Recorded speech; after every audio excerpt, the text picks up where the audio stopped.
Prempeh I was the 13th king ruler of the Ashanti Empire and the Oyoko Aboshan dynasty.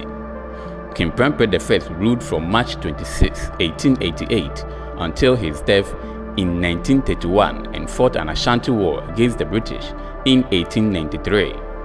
King Prempeh I's original throne's name was Prince Kwekudua III. Prempeh I's mother, Queen Ashanti Echan, was Queen Mother of Ashanti from 1880 to 1917.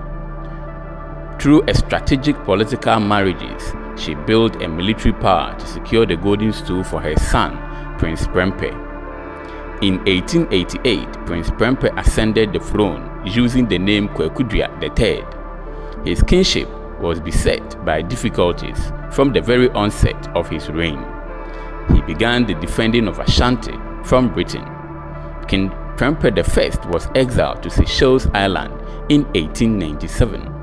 In this video, we will examine the reasons for the exile of Nana Prempeh I. Hi, my name is Agyeman, and brothers of Seychelles, and I urge all of you to subscribe to his golf channel on YouTube, and it's a very nice channel. In the first place, Prempeh was charged with a breach of the Fomena Treaty. He had started conquering the former vassal state whose independence had been granted by the Treaty of Fomena. Also, Prempeh put a claim to Kwahu territory. In November 1889, he wrote a letter to the British governor that he objected to the extension of the British protection to Kwahu.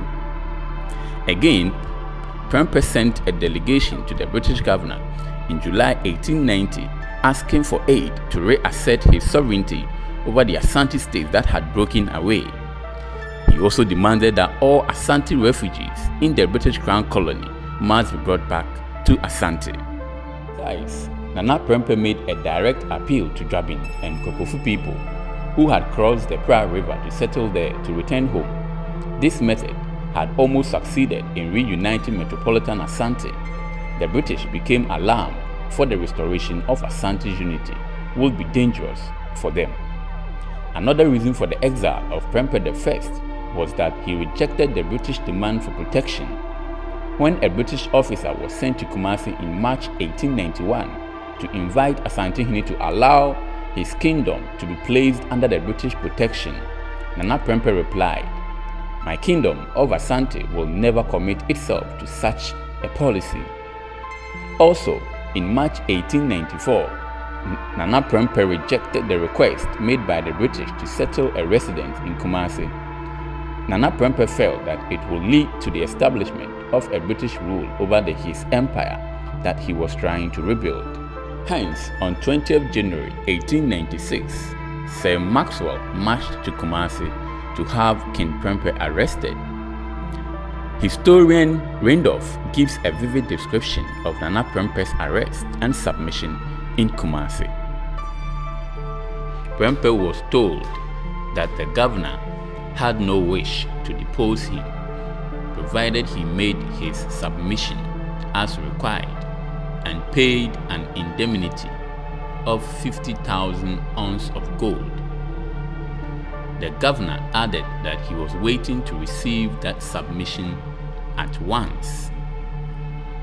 For a few moments, he, Nana Prempeh, sat irresolute, nervously toying with his ornament and looking almost ready to cry with shame and annoyance.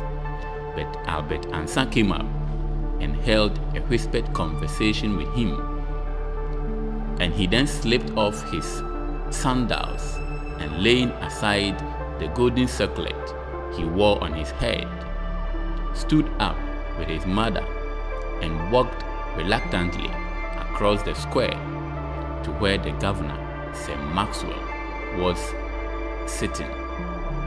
Then, halting before him, they, Nana Prempeh and the mother, prostrated themselves and embraced his feet and those of Sir Francis Scott and Colonel Kempster.